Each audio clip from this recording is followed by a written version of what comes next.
There's an oil boom going on right now, not in Saudi Arabia or Kuwait or any of those places, but 600 miles north of Montana, in Canada, Alberta, in a town called Fort McMurray, where, this time of year, the temperature sometimes zooms up to 0. The oilmen up there aren't digging holes in the sand and hoping for a spout. They're digging up dirt which is saturated with oil. They're called oil sands, and if you've never heard of them, you're in for a big surprise because the reserves are so vast in the province of Alberta that they'll help solve America's energy needs for the next century. Within a few years, the oil sands are likely to become more important to the United States than all the oil that comes to us from Saudi Arabia. 24 hours a day, 365 days a year, vehicles which look like prehistoric beasts move across an Arctic wasteland extracting the oil sands. There's so much to scoop, so much money to be made. There are 175 billion barrels of proven oil reserves here. That's second to Saudi Arabia's 260 billion. But it's only what companies can get with today's technology. The estimate of how many more barrels of oil are buried deeper underground is staggering. Listen to Shell Canada Chief Clive Mather. We know there is much, much more there. The total estimates could be 2 trillion or even higher. 2 trillion? 2 trillion. That's the number with a T. That's the number with a T. This is a very, very big resource. Very big?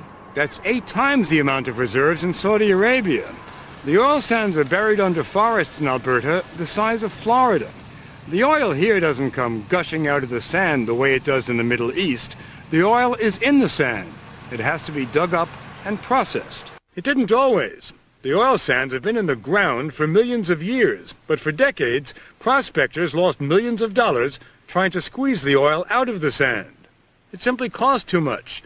T. Boone Pickens, a legendary Texas oil tycoon, was working Alberta's traditional oil rigs back in the 60s and remembers how he and his colleagues thought mining for oil sands was a joke. Here we are sitting there having a drink after work, and somebody said, it isn't possible. It'll have to be subsidized to a level. Said, before they'd make money, you'd have to have $5 oil. We never thought that'd happen. But then $40 a barrel happened, and the oil sands not only made sense, they made billions for the people digging them. But it wasn't just the price of oil that changed the landscape. It was the toys. That's what they call the giant trucks and shovels that roam the mines.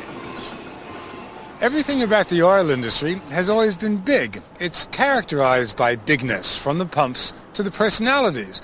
But up here in Alberta, it's frankly ridiculous. Just look at this truck. It is the biggest truck in the world. It's 3 stories high and costs $5 million. It carries a load of 400 tons of oil sands, which means that at today's prices, each load is worth $10,000.